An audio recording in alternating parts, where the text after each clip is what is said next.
పనికిరాదు అని అంటున్నాను. రైట్. ఇదే విషయంపై ఒకసారి బీజేపీ అధికార ప్రతినిధి అయినటువంటి మనకు సంబంధించిన శ్రీనివాస్ గౌడ్ గారు మనకు జాయిన్ అయిపోయారు కాబట్టి శ్రీనివాస్ గౌడ్ గారి దగ్గరికి వెళ్దాం. శ్రీనివాస్ గౌడ్ గారు, ప్రస్తుతం ఏదైతే మనం రామ్మోహన్ గారు ఏమంటున్నారంటే ఖచ్చితంగా దేశవ్యాప్తంగా నిర్వహించిన ఉప ఎన్నికలకు సంబంధించిన ఈ ఇంపాక్ట్ ఏదైతే ఉన్నదో, ప్రధానంగా దేశవ్యాప్తంగా అసెంబ్లీ ఎన్నికలకు సంబంధించిన ఈ ఉప ఎన్నికలు ఇంత ఇంపాక్ట్ చూపట్టదు అని చెప్తున్నారు. కాకపోతే ఒక విషయం గమనించాల్సిందంటే ఢిల్లీలో స్వీప్ చేసిన బీజేపీ ఈరోజు గుజరాత్లో లేని పార్టీ ఆప్ కూడా అక్కడ ఒక సీటు గెలుపొందడం జరిగింది. ఈ విషయంపై గుజరాత్లో బీజేపీ అధికారంలో ఉన్నప్పటికును ఒక ఆప్ ఏదైతే ఢిల్లీలో మొత్తం స్వీప్ అయిన పార్టీ ఈరోజు ఒక స్థానం మాత్రమే గెలిచిందంటే దీని మీద గ్రాఫ్ పడిపోయినట్టుగా, అంటే కొద్దో గొప్ప గ్రాఫ్ బీజేపీది పడిపోతుండగా మీరు భావిస్తున్నారా? లేకపోతే ఈ ఉప ఎన్నికలు కాదు, వచ్చే ఎన్నికలలో ఖచ్చితంగా బీజేపీ అనేక స్థానాల్లో గెలుపొందుతుందని మీరు ఊహిస్తున్నారు? ముందుగా టీవీ స్టూడియోలో ఉన్న వారికి, అదేవిధంగా లైవ్లో పార్టిసిపేట్ చేస్తున్న వారికి అందరికీ నమస్కారం అండి. ఒకటి, ఈ ఏదైతే బై ఎలక్షన్స్లో వచ్చినటువంటి రిజల్ట్ ఇందాక మిత్రులు చెప్పినట్టు దీన్ని మనం పెద్దగా ఇంపార్టెంట్ తీసుకోవాల్సినటువంటి అవసరం ఏం లేదండి. పోతే ఈ 4 ఎలక్షన్స్ ఏదైతే జరిగాయో ఆ 4 ఎలక్షన్స్లో గుజరాత్లో ఒకటి బీజేపీ రావడం జరిగింది, ఒకటి పోవడం జరిగింది. అందులో ఆమ్ ఆద్మీ పార్టీ ఏదైతే గెలిచారో అదొకటి వాళ్ళు గెలవడం జరిగింది.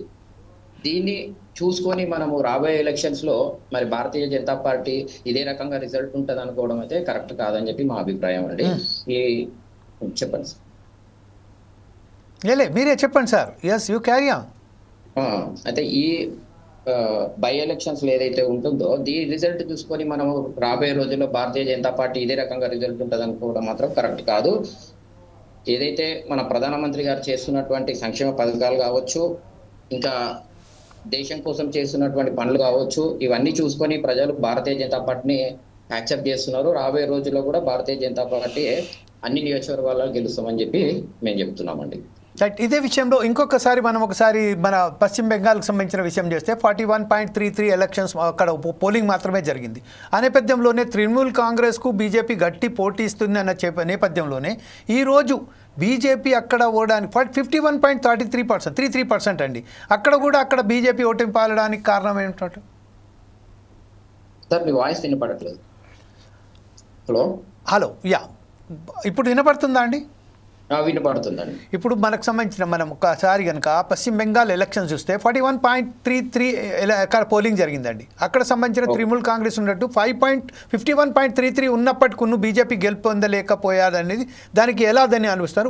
అంటే నెక్స్ట్ ఇయర్ పశ్చిమ బెంగాల్లో ఎలక్షన్స్ రాబోతున్నాయి కాబట్టి మీరు దాని మీద ఎలా విశ్లేషిస్తారండి?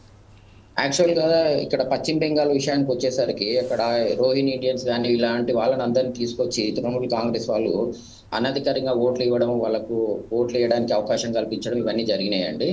కాకపోతే ఇప్పుడు రాబోయే ఎలక్షన్స్లో మాత్రం అలాంటివి జరగకుండా భారతీయ జనతా పార్టీ కట్టుదిట్టంగా చర్యలు తీసుకుంటుంది. రాబోయే ఎలక్షన్స్లో ఆ ఏరియాలో కూడా భారతీయ జనతా పార్టీ వస్తుందని చెప్పి మేము అనుకుంటున్నాము. రైట్.